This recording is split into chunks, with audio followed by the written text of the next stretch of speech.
لقب پانے والا، مرادے غریبوں کی برلانے والا، مصیبت میں غیروں کے کام آنے والا۔ حق کا انکار۔ قبول حق کی راہ میں خاندانی عصبیت، آبائی عقائد اور موروثی تصورات ہمیشہ سنگ گراں ثابت ہوتے ہیں۔ اچھے اہل نظر اس غلطی کا شکار ہو جاتے ہیں کہ جو بات بہت زمانے سے ہوتی چلی آ رہی ہے وہ ٹھیک ہے، درست ہے، جائز ہے۔ لوگ حق و صداقت کو باپ دادا کی محبت و احترام کے پیمانوں سے ناپنا چاہتے ہیں۔ انسانی فطرت کی اس کمزوری نے سچائی کے ماننے میں سدا رکاوٹیں پیدا کی ہیں اور رخنے ڈالے ہیں۔ تمام مصلحین اور حق کے مبلغین کو اکثر و بیشتر اسی ناسزا ذہنیت سے سابقہ پڑا ہے۔ حضرت سیدنا ابراہیم علیہ السلام نے جب توحید کا غلغلہ بلند کیا تو چاند ستاروں اور بتوں کی پوجنے والی قوم اس بات پر بگڑ گئی کہ آزر کا یہ بیٹا ہمارے اسلاف سے بھی زیادہ عقل مند اور حق شناس ہے۔ اتنے بڑے بڑے مرتبوں اور شخصیتوں کے لوگ کیا بالکل نہ سمجھ تھے؟ صدیوں سے ہم جس راستے پر چلتے آئے ہیں، کیا ابراہیم کے کہنے سے اس کو چھوڑ دیں؟ پوری قوم نے حضرت ابراہیم علیہ السلام کا مذاق اڑایا، ان کے پیغام کو جھٹلایا اور خود ان کے گھر کے لوگ اس مخالفت میں پیش تھے۔ حضرت سیدنا موسیٰ علیہ السلام کے ساتھ بھی یہی پیش آیا۔ فرعون جس قوم کا خدا تھا اس نے حضرت موسیٰ علیہ السلام کی شدید مخالفت کی۔ ان لوگوں کو بادشاہ پرستی کا مرض لاحق تھا۔ جو شخص تاج و تخت کا مالک ہوتا خدائی کا دعوے دار بھی بن بیٹھتا، بادشاہوں کے درباروں میں سجدے ہوتے اور جبروت و سطوت کی ماری ہوئی مخلوق بادشاہ کو خدا کا سایہ نہیں بلکہ خدا سمجھتی تھی۔ محمد صلی اللہ علیہ وسلم کو جس قوم سے سابقہ پڑا وہ آبا پرستی میں پچھلی قوموں سے منزلوں آگے تھی۔ اپنے پرانے عقیدوں کے خلاف جب انہوں نے سچائی کی باتیں سنی تو ساری قوم مخالفت پر آمادہ ہو گئی۔ آپ کا چچا ابو لہب دشمنان اسلام اور مخالفین رسول کا سرکردہ تھا صلی اللہ علیہ وسلم۔ اس کمبخت و بدنصیب کا تو دن رات کام ہی یہ تھا کہ حضور جہاں تشریف لے جاتے یہ بھی ساتھ ہو لیتا اور وہاں پہنچ جاتا۔ آپ لوگوں کو سمجھاتے، حق و صداقت کا درس دیتے، نیکی کی تبلیغ فرماتے تو ابو لہب آپ کی مخالفت کرتا، قریش سے کہتا کہ لوگوں کہیں عبداللہ کے بیٹے کی باتوں میں آ کر اپنے آبائی دین کو نہ چھوڑ بیٹھنا، یہ میرا بھتیجا تو بے دین ہو گیا ہے۔ یہ کیسے ہو سکتا ہے کہ ہم اپنے معبودوں کو چھوڑ دیں جنہوں نے ہر مشکل میں ہماری مدد کی ہے؟ صدیوں سے ہمارے اسلاف جن بتوں کی پرستش کرتے آئے ہیں، کیا اس ایک آدمی کے کہنے سے ان کو ٹکرا دیں؟ یہ نہیں ہو سکتا، کبھی نہیں ہو سکتا۔ جب تک میری جان میں جان ہے، لات و منات اور نظر و حبل کی عظمت کے پرچم سرنگو نہیں ہوں گے۔ اور یہ محمد آخرت کے عذاب سے لوگوں کو اکثر ڈراتا رہتا ہے صلی اللہ علیہ وسلم۔ سمجھ میں نہیں آتا یہ آخرت کیا بلا ہے؟ مرنے کے بعد کہیں پھر کوئی زندہ ہو سکتا ہے؟ نہ سمجھی کی باتیں۔ اور صاحبوں، 100 باتوں کی ایک بات ہے کہ بے دیکھی ہوئی حقیقت کو ہم آخر کس طرح مان لیں۔ ہم تو اس بات کو جب سچا جانیں کہ اپنے خدا سے ہماری باتیں کرا دے، یہ نہ ہو تو کم از کم آسمانوں سے آوازیں آئے کہ ابن عبداللہ خدا کا بھیجا ہوا ہے اور اس کی بات پر دنیا کو ایمان لے آنا چاہیے۔ اور ایک ابو لہب بھی کیا، تمام قریش یہی کہتے تھے کہ یہ محمد خدا کا کیسا نبی ہے صلی اللہ علیہ وسلم جو ہماری طرح کھاتا پیتا اور بازاروں میں چلتا پھرتا ہے۔ اس کے بیوی بچے بھی ہیں، دنیا کی ضرورتیں بھی اس کے ساتھ لگی ہوئی ہیں۔ نبوت کا منصب تو مکہ یا طائف کے کسی دولت مند یا شیخ قبیلہ کو ملنا چاہیے تھا۔ محمد بن عبداللہ کے گھر میں تو بیٹھنے کے لیے ثابت چٹائی بھی نہیں ہے، کئی کئی دن کے فاقے ہوتے ہیں اس کے گھرانے میں، بھلا ایسے مفلس اور تہی دست کو نبی مان کر ہمیں کیا مل جائے گا؟ جن لوگوں نے محمد کو اپنا پیشوا مانا ہے صلی اللہ علیہ وسلم، ان میں زیادہ تر غریب، قلاش اور پریشان روزگار ہیں۔ کسی کسی کے پاس تو بدن چھپانے کے لیے کپڑے بھی نہیں ہیں۔ کیا ہم بھی محمد کی جماعت میں شامل ہو کر ان جیسے بن جائیں صلی اللہ علیہ وسلم؟ اور صاحب ابن عبداللہ کے ہم عقیدہ اور ہم خیال ہونے کے یہ معنی ہیں کہ تمام قریش کی مخالفت مول لے لیں، اپنے عزیزوں اور رشتہ داروں سے تعلقات توڑ دیں۔ یہ تجارت بڑی مہنگی پڑے گی، بلکہ اس میں ٹوٹا ہی ٹوٹا ہے۔ وہ لوگ ایک دوسرے سے یہ بھی کہتے کہ محمد کوئی شک نہیں انتہائی راست باز، صادق الوعد اور امین ہے صلی اللہ علیہ وسلم۔ اس کے 40 سال ہمارے درمیان بسر ہوئے ہیں، آج تک کوئی بری بات اس سے ظہور میں نہیں آئی، اس کے کردار پر کوئی ذرا سی انگلی بھی نہیں رکھ سکتا۔ ایسے شریف، عفیف اور سچا آدمی تو ہمارے عرب میں نہیں ہے۔ مکے کی گلیاں، قبیس کی چوٹیاں، صفا کی چٹانیں اور کعبے کی محرابیں اس محمد ابن عبداللہ کی نیکوکاری کی شہادت دیتی ہیں۔ ان کی اب تک سب باتیں اچھی ہی اچھی رہی ہیں، ستودا، محمود، بلند، مگر چند دن سے جو اس نے ہمارے بتوں کی برائی کرنی شروع کی ہے، یہ ہمیں پسند نہیں ہے۔ مگر میں کہتا ہوں محمد ابن عبداللہ ہمیشہ سے ہمارے بتوں کے مخالف رہے ہیں۔ ایک قریشی نے کہا، نہیں یہ بات نہیں ہے۔ دوسرے شخص نے جواب دیا، ارے صاحب آپ تو خوش فہمیوں کے شبستانوں کے رہنے والے ہیں، اور معاف فرمائیے کم نظر بھی۔ محمد کی پچھلی زندگی پر تو ذرا ایک نگاہ ڈال جائیے صلی اللہ علیہ وسلم، حقیقت حال واضح ہو جائے گی اور آپ کو ماننا پڑے گا کہ میں سچ کہہ رہا ہوں۔ اچھا کچھ کہیں تو صحیح، آپ تو نکاح کی طرح شرطیں قبلوا رہے ہیں۔ دوسرے شخص نے جواب دیا، آدمی کے خیالات اس کے فعل، عمل، کردار اور زندگی سے پہچانے اور معلوم کیے جاتے ہیں۔ کیا آپ نے بچپن میں محمد کو کسی بت کے پاس بھٹکتے بھی دیکھا صلی اللہ علیہ وسلم؟ سننے والا نفی کے لیے سر ہلاتا ہے۔ اور دور جوانی میں یہاں تک کہ کوہ صفا پر اعلان کرنے تک محمد کو بتوں کی طرف ذرا برابر بھی متوجہ پایا گیا؟ پھر سر کو نفی آمیز جنبش، تو پھر اس کا یہی مطلب نکلا کہ محمد نے کھل کر اعلان تو اب کیا ہے صلی اللہ علیہ وسلم، مگر عملی طور پر وہ ہمیشہ سے بت پرستی کا مخالف رہا۔ آپ کو معلوم نہ ہو تو لاؤ میں بتاؤں۔ زید بن عمر بن نفیل نے محمد کی ایک دفعہ دعوت کی تھی صلی اللہ علیہ وسلم۔ گوشت کے قوان جب سامنے آئے تو اس نے جھٹ سے کہہ کر ہاتھ کھینچ لیا کہ بتوں اور آستانوں پر چڑھا ہوا گوشت میں نہیں کھاتا، میں تو اس جانور کا گوشت کھاتا ہوں جو خدا کا نام لے کر ذبح کیا گیا ہو۔ ہم تو اسی دن سمجھ گئے تھے کہ یہ شخص ایک دن رنگ لائے گا۔ اور صاحب یہ ابن عبداللہ تو ہمارے رسم و رواج، معاشرت اور میلوں ٹھیلوں تک کا مخالف رہا۔ پچھلے سالوں میں کیسے کیسے گانے بجانے ہوتے رہے۔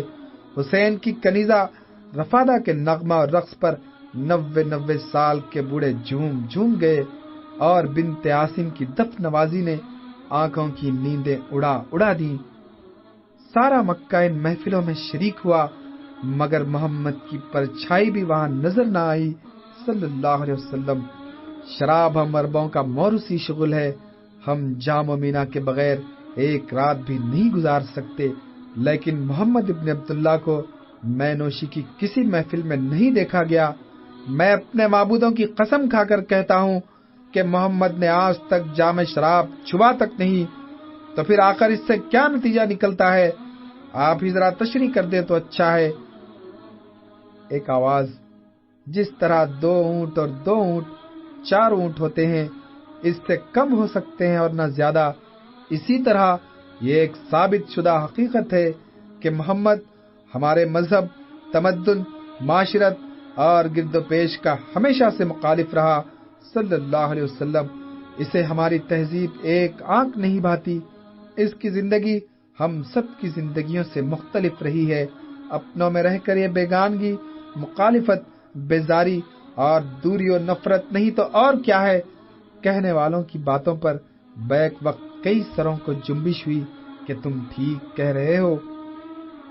حضرت سیدنا محمد رسول اللہ صلی اللہ علیہ وسلم نے لا الہ الا اللہ کا نعرہ لگا کر کفر کے ایوانوں کو کپا دیا۔ جہاں جہاں اس کلمے کی گونج پہنچی، شرک و ظلم کے عناصر کانپنے لگے۔ ابو جہل اور ابو لہب بھڑکے کہ یہ ہماری سیادت پر اس کی زد آ کر پڑتی ہے۔ ابو سفیان تھر آیا کہ میری سرداری کو یہ چیلنج دیا جا رہا ہے۔ نسب و نسل اور خون و رنگ پر فخر کرنے والے ڈرے کہ ہمارے نسبی فقر و غرور کے بتوں پر ضرب لگائی جا رہی ہے۔ کاہنوں، راہبوں، جادوگروں اور پروہتوں پجاریوں کو پسینہ آ گیا کہ ہمارا مذہبی تقدس اس کلمہ توحید نے خطرے میں ڈال دیا۔ نفس کے بندے اور خواہشوں کے پرستار خوف زدہ ہوئے کہ ہوس کاریوں کے خلاف یہ محاذ قائم ہو رہا ہے۔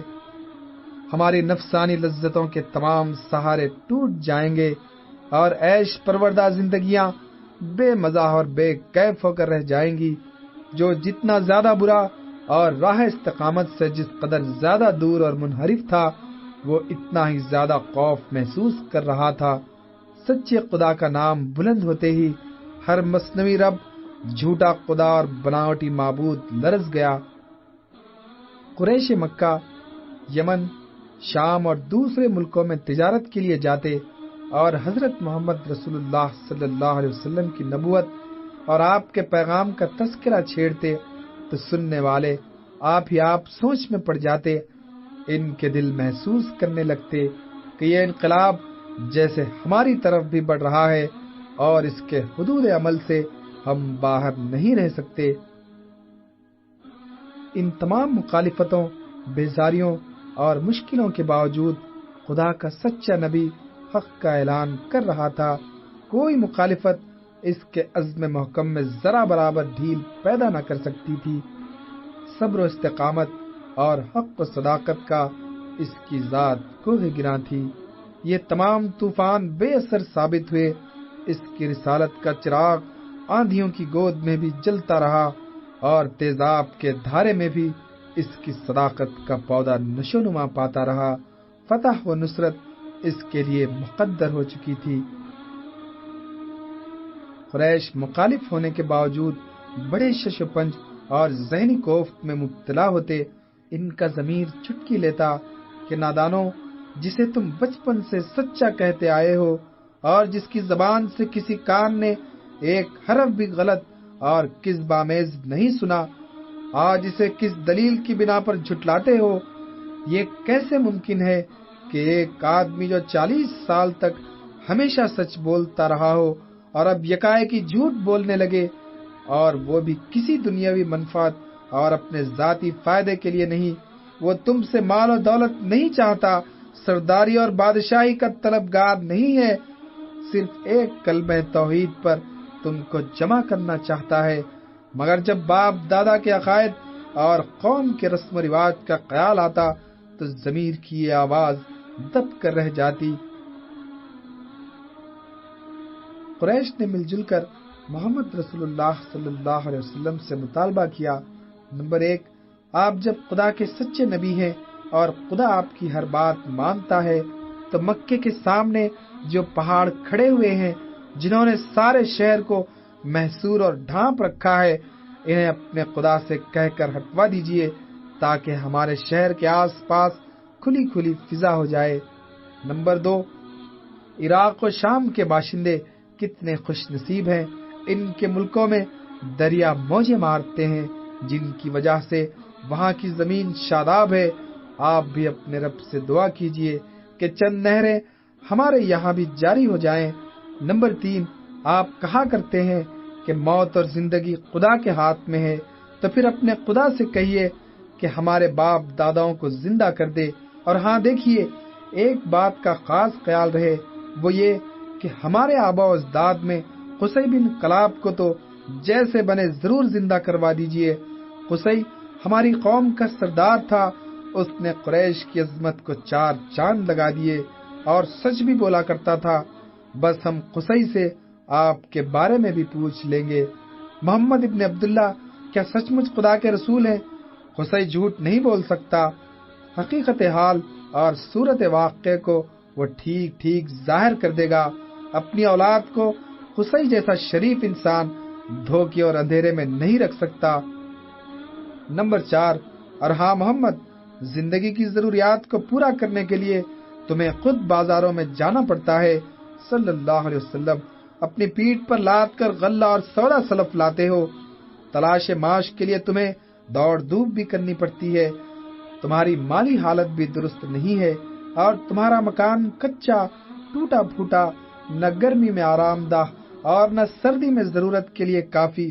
تو پھر تم اپنے خدا سے کہو کہ مجھے نبی بنا کر بھیجنے والے قادر المطلق میرے لیے عالی شان محل بنا دے، میرے ارد گرد سونا چاندی جمع کر دے اور میری تفریح کے لیے باغ لگا دے، اور یہ بھی عرض کرو اپنے خدا سے کہ میرے ساتھ ایک فرشتہ کر دیا جائے تاکہ وہ لوگوں سے کہے کہ یہ آدمی اپنے دعوے میں سچا ہے۔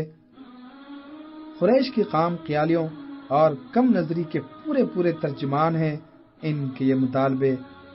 ان کے دل و دماغ پر دنیا کی رنگینیاں اور کچھ سامانیاں چھائی ہوئی تھیں، اونچے اونچے محلوں، سونے چاندی کے ڈھیروں اور لہلہاتے باغوں کو ہی انہوں نے سب کچھ سمجھ رکھا تھا۔ انسانی شرافت کی قدر و قیمت وہ پہچانتے ہی نہ تھے۔ ان کو نہیں معلوم تھا، اور اگر معلوم تھا تو وہ جان کر انجان بن رہے تھے کہ عزت نفس، شرافت، سچائی اور انسان کی بڑائی کے لیے قصر و ایوان کا تم طراق اور سیم و زر کی قرہ نگاہیاں ضروری نہیں ہیں۔ مال و دولت کے پیمانے سے کسی انسان کی عظمت کو ناپنا سب سے بڑی جہالت اور حماقت ہے، اور یہ بھی قدرت کی سنت رہی ہے کہ حق و صداقت کے چراغ شروع میں ٹوٹے پھوٹے مکانوں اور خس پوش جھونپڑیوں ہی میں جلتے رہے ہیں۔ قریش کے ان مطالبوں کے جواب میں زبان نبوت یوں گویا ہوئی، میں ان باتوں کے لیے نبی بنا کر نہیں بھیجا گیا، میں اپنے خدا سے ایسا سوال ہرگز نہ کروں گا۔ مجھے اللہ تعالیٰ نے خدا کی رحمتوں کا خوشخبری دینے والا اور اس کے عذاب سے ڈرانے والا بنا کر بھیجا ہے۔ تم میری بات مان لو گے تو دین و دنیا میں اس سے خود تمہارا فائدہ ہوگا، ورنہ صبر کروں گا اور خدا کے فیصلے کا منتظر رہوں گا۔ محمد صلی اللہ علیہ وسلم کے اس جواب پر قریش حیرت کے ساتھ ایک دوسرے کا منہ تکنے لگے، پھر تامل کے بعد بولے، تمہیں اپنے سچے ہونے کا اتنا زعم ہے اور خدا پر بہت ناز ہے تو تم آسمان کا ایک ٹکڑا ہی ہم پر گرا دو۔ اس کے جواب میں حضور نے فرمایا کہ خدا چاہے تو ایسا کر سکتا ہے۔ اس پر وہ لوگ بولے کہ جب تک تم ایسا نہ کرو گے تو ہم تم پر ایمان لانے سے رہے۔ رسول اللہ صلی اللہ علیہ وسلم نے ارشاد فرمایا، یہ خدا کے اختیار میں ہے، وہ چاہے گا تو ایسا ہو جائے گا۔